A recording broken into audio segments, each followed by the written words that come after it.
Hello student, MS smart study চ্যানেলে তোমাদের সকলকে স্বাগত। তো আজকে আমরা মাধ্যমিকের একটি রাইটিং নিয়ে আলোচনা করব, সেটা হচ্ছে স্টোরি রাইটিং। তোমরা জানো যে 2024 সালের পরীক্ষায় কিন্তু স্টোরি রাইটিং খুব ইম্পর্টেন্ট, কারণ 2023 সালের পরীক্ষায় স্টোরি রাইটিং আসেনি।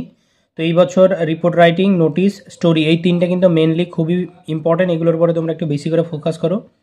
তো স্টোরি রাইটিং তোমরা কীভাবে লিখবে সমস্ত কিছু কিন্তু এই ভিডিওতে আমি প্রথম থেকে শেষ পর্যন্ত শেখাবো, ঠিক আছে? তোমরা একটুও ভিডিওটি স্কিপ করবে না, তাহলে কিন্তু বুঝতে পারবে না। তো দেখো, এটা টেস্ট পেপারের 178 নম্বর পেজ, ঠিক আছে? অর্থাৎ মাধ্যমিকের যে এবিটি এর টেস্ট পেপার, সেটার 178 নম্বর পেজে নিচের দিক থেকে আমি একটি স্টোরি বেছেছি। দেখো এখানে বলছে, write a story within 100 words using the following hints, give a suitable title to the story. অর্থাৎ একটা 100 ওয়ার্ডের মধ্যে একটা স্টোরি লিখতে হবে তোমাকে, এবং একটা টাইটেল দিতে হবে স্টোরির, অর্থাৎ নামকরণ করতে হবে, ঠিক আছে? তো ফার্স্টে তোমাদেরকে যেটা বলে রাখি, যে স্টোরি রাইটিং লেখার ক্ষেত্রে তোমাদেরকে যে সমস্ত পয়েন্টগুলোকে মনে রাখতে হবে সেটা হচ্ছে, প্রথমত এই যে আউটলাইনগুলো দিয়েছে, দেখো, crow sitting on the tree, তারপরে একটা দাগ, ঠিক আছে? Piece of the meat in its beak, ঠিক আছে? এই যে পয়েন্টগুলোকে দিয়েছে, আউটলাইন যেগুলো দিয়েছে, সেইটাকে তোমাদেরকে ভালো করে আগে পড়তে হবে, ঠিক আছে? পড়ার পরে তোমাদেরকে কী করতে হবে, এই গল্প সম্পর্কে একটা ধারণা নিয়ে আসতে হবে যে এখানে কী, কোন গল্পের কথা বলছে বা গল্পটা কী হতে পারে, ঠিক আছে? আচ্ছা, তারপরে যেটা করতে হবে সেটা হচ্ছে গল্পের একটা হেডলাইন করতে হবে অবশ্যই, ঠিক আছে? মানে গল্পের একটা নামকরণ করতে হবে। তো মনে রাখবে যে গল্পের মধ্যে যে সমস্ত ক্যারেক্টারগুলো থাকে সাধারণত, সেগুলো দিয়েই গল্পের নামকরণ করার চেষ্টা করবে। যেমন এখানে ধরো, ক্রো সিটিং অন দ্য ট্রি, ক্রো মানে হচ্ছে কাক, ঠিক আছে?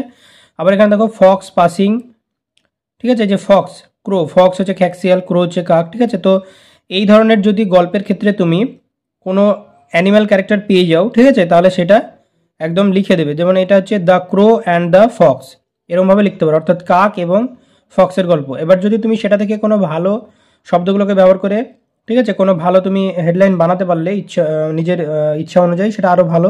কিন্তু যদি না পারো, সিম্পলভাবে অ্যানিম্যাল যে ক্যারেক্টারগুলো রয়েছে তার নামগুলোকে দিয়ে দুটো অ্যান্ড করে যোগ করে দেবে, ঠিক আছে? যদি এখানে শুধু ক্রোয়ের, কাকের গল্প, তো তাহলে দ্য ক্রো, ঠিক আছে, এরমভাবে লিখলেও হয়ে যাবে, ঠিক আছে? আচ্ছা, আর অবশ্যই কিন্তু হেডলাইনটাকে ক্যাপিটালাইজে করতে হবে, অর্থাৎ বড় হাতের করতে হবে, ঠিক আছে?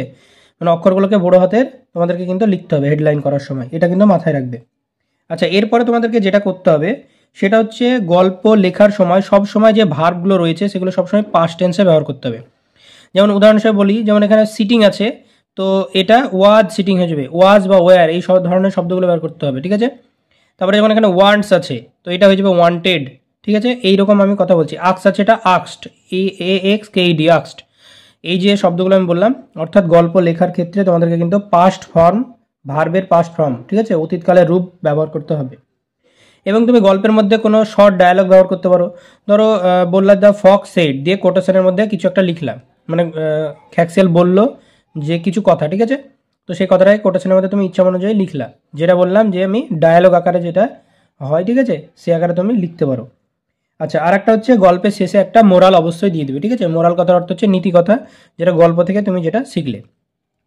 এখন গল্প লেখার ক্ষেত্রে দুটো, মানে আমি তোমাদেরকে বলে রাখি যে দুটোভাবে তোমরা গল্প লিখতে পারো। ফার্স্ট একটা হচ্ছে যে এই যে পয়েন্টগুলোকে রয়েছে, যারা মোটামুটি ধরো ইংলিশে খুব একটা ভালো স্কোর করতে পারো না, বা ইংলিশে ধরো নিজে থেকে মনে করো যে একটু কমজোরি আছি, ঠিক আছে?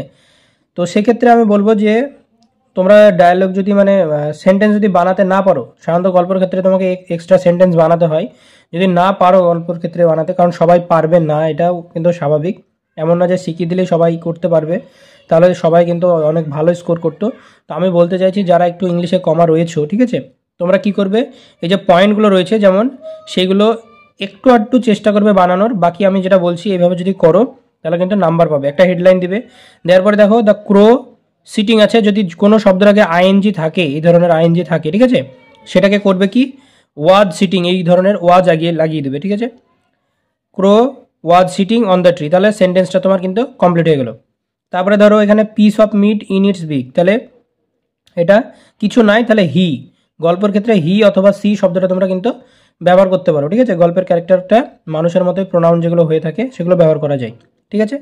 আচ্ছা, তো এখানে করে এই যে পিস রয়েছে, তো এটা তুমি লিখতে পারো, he had a piece of meat in its beak, যা আছে সেম টু সেম লিখলে। ফক্স পাসিং বাই, ঠিক আছে?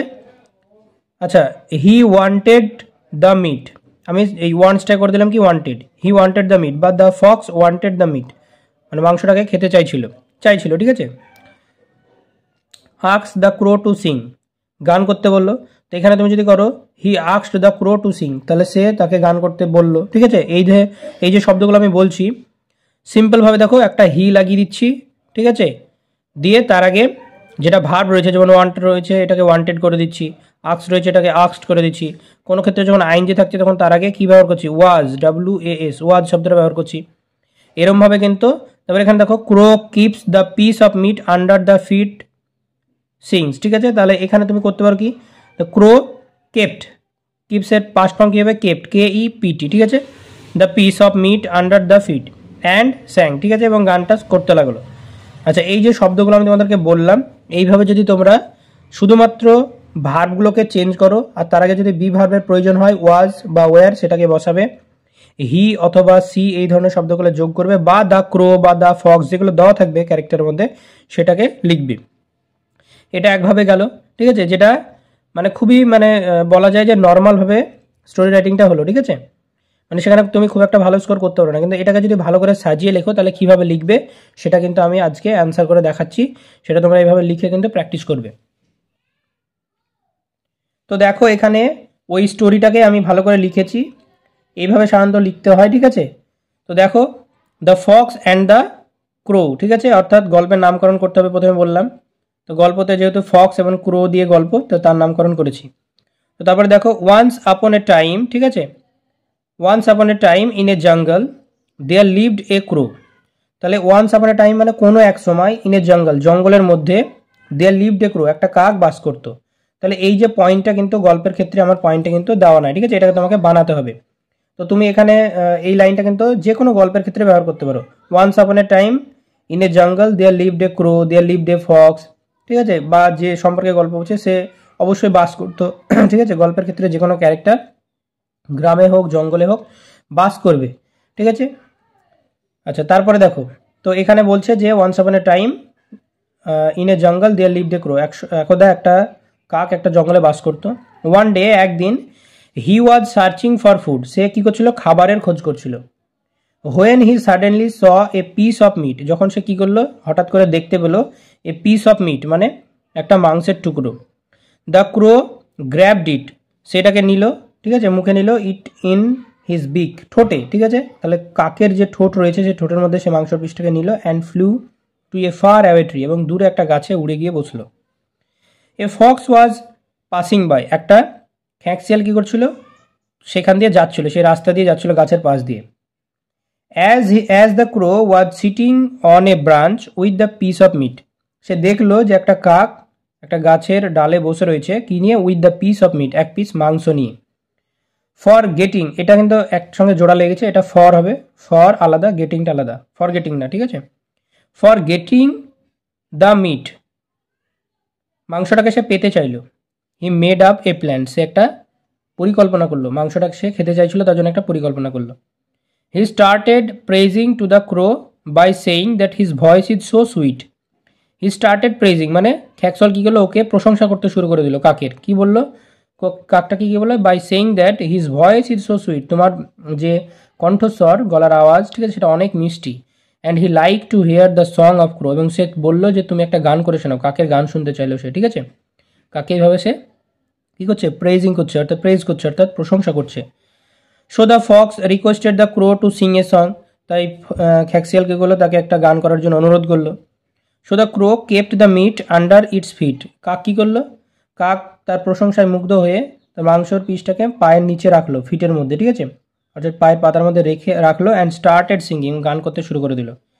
At the time the piece of the meat somehow fell from the feet of the excited crow, ওই সময়ে ওই যে মাংসের টুকরোটা সেটা কোনো রকমভাবে কাকের পা থেকে কিন্তু, এক্সাইটেড যেহেতু ছিল তার মানে গান করছিল, কিছুটা লাফাচ্ছিল, ঠিক আছে, তো সেই হিসাবে কিন্তু তার মাংসের পিসটা সেখান থেকে পড়ে গেল। The fox quickly picked up the meat, fox কী করলো, সঙ্গে সঙ্গে ওই মাংসের পিসটা কুড়িয়ে নিল, অ্যান্ড লেফট, এবং চলে গেল ওখান থেকে। দ্য ক্রো স্যাট দেয়ার, ক্রো ওখানে বসেই রইল, realising how foolish he had been, এবং সে নিজে নিজে বুঝতে পারলো যে সে কতটা বোকা, ঠিক আছে, অর্থাৎ খ্যাকসিয়াল তাকে মিথ্যা করে কিন্তু তার প্রশংসা করছিল, যাতে সে মাংসর পিসটা ফেলে দেয়, ঠিক আছে, এবং খ্যাক্সেল সেটাকে খেতে পারে। তো এটার মোরাল কী হবে দেখো, মোরাল হচ্ছে নেভার বিলিভ ফ্ল্যাটার্স, অর্থাৎ যারা তোমার প্রশংসা করে, ফ্ল্যাটার মানে হচ্ছে তোষামোদ করে, এই ধরনের মানুষকে কখনো বিশ্বাস করা উচিত না, কারণ তাদের প্রশংসার মধ্যে কোনো কিছু তাদের কিছু লুকিয়ে থাকে, ঠিক আছে। তো এর জন্যই বলেছে নেভার বিলিভ ফ্ল্যাটার্স, ঠিক আছে, যারা তোষামোদকারী বা ফ্ল্যাটকারী তাদেরকে বিশ্বাস করা উচিত না। তাহলে এটা গেল তোমাদের স্টোরি রাইটিং।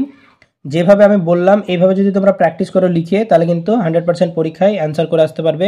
এবং এই যে রাইটিংটা যেহেতু টেস্ট পেপারে রয়েছে, এবিটিএ টেস্ট পেপারের 178 নম্বর পেজ দেখতে পাচ্ছ, ঠিক আছে, এটা তোমরা এখান থেকে প্র্যাকটিস করবে, তাহলে কিন্তু লিখে আসতে পারবে। আর আমি প্রথম দিকে ভিডিওতে যে পয়েন্টগুলো তোমাদেরকে বললাম যেভাবে স্টোরি রাইটিং লিখতে হয়, সেগুলোকে ফলো করলে, একটু প্র্যাকটিস করলে, দেখো ইংলিশটা কিন্তু কোনোভাবে এমন না যে একবার দেখলে দিয়ে হয়ে গেল, এরকম কিন্তু না, ঠিক আছে। এটা অনেকটা প্র্যাকটিসের দরকার রয়েছে। যারা ইংলিশে ভালো দেখতে পাও তোমাদের আশেপাশে, ঠিক আছে, তারা অবশ্যই সেগুলোকে প্র্যাকটিস করে, বেশি বেশি ইংলিশটাকে বেশি করে পড়ে বলে তো কিন্তু তারা রেজাল্ট ভালো করে, ঠিক আছে।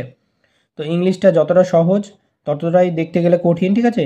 তো সব কিছু মিলিয়ে তোমাকে মেন কথা হচ্ছে পড়তে হবে, প্র্যাকটিস করতে হবে, তবেই সেটাকে সহজ করতে পারবে তুমি তোমার কাছে, ঠিক আছে, আয়ত্ত করতে পারবে জিনিসটা। তো তোমাদের যদি কোনো কিছুর আনসার দরকার হয় তাহলে আমাকে অবশ্যই বলবে, আমি এই চ্যানেলে কিন্তু ভিডিও আপলোড করে সেই আনসারগুলো দেওয়ার চেষ্টা করব। পাশাপাশি তোমরা ভিডিওটিকে অবশ্যই লাইক করবে এবং চ্যানেলটিকে সাবস্ক্রাইব করে রাখবে। তোমাদের কোনো কিছু বলা থাকলে কমেন্টে জানিও। তো আজকে এই পর্যন্ত, দেখা হচ্ছে আবার পরের ভিডিওতে।